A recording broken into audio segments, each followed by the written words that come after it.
Bien, maintenant, ce que je vais vous parler, et je vais vous montrer comment calculer, en dehors de la calculatrice, les paramètres de position centrale, les critères de position centrale, c'est-à-dire le mode, la médiane et la moyenne. Alors, nous avons travaillé déjà sur une...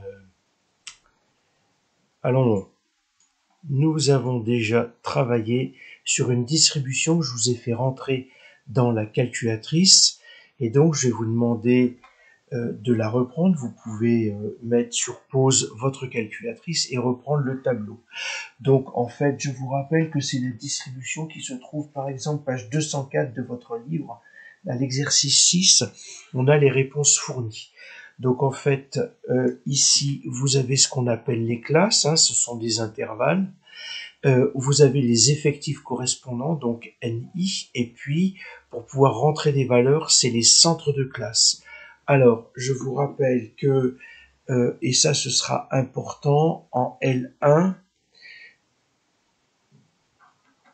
on rentre XI dans la calculatrice et en L2, on rentre N indice I.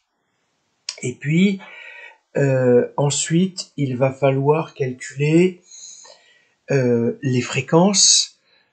Et donc, une chose que vous devez savoir, c'est que la somme des fréquences, donc là, on va les prendre en pourcentage à l'unité, la somme des fréquences doit donner 100. Alors, pareil, je vous montre comment on fait une fréquence. C'est en fait NI divisé par grand N. Si vous préférez, F1, c'est N1 divisé par grand N. Auquel cas, si j'applique ma fréquence 1, c'est l'effectif 1, c'est-à-dire 4, divisé par 58.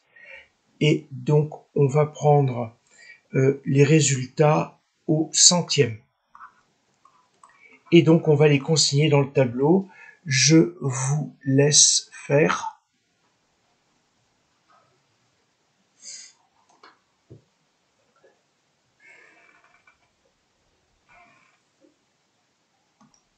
Alors, avec les arrondis, si j'additionne l'ensemble ici, je trouve 99. Donc, pour avoir 100, ce que vous pouvez faire, si ça vous intéresse, c'est de mettre, au lieu de 41, mettre 42. Voilà. Ensuite, il va falloir travailler avec les FCC. Alors, les fréquences cumulées croissantes. Donc, je vais reporter ici la valeur du 7. Et ensuite, je vais additionner 7 à 14, ça me fait 21. 21 et 42, 21, 23, 63, 63, 65,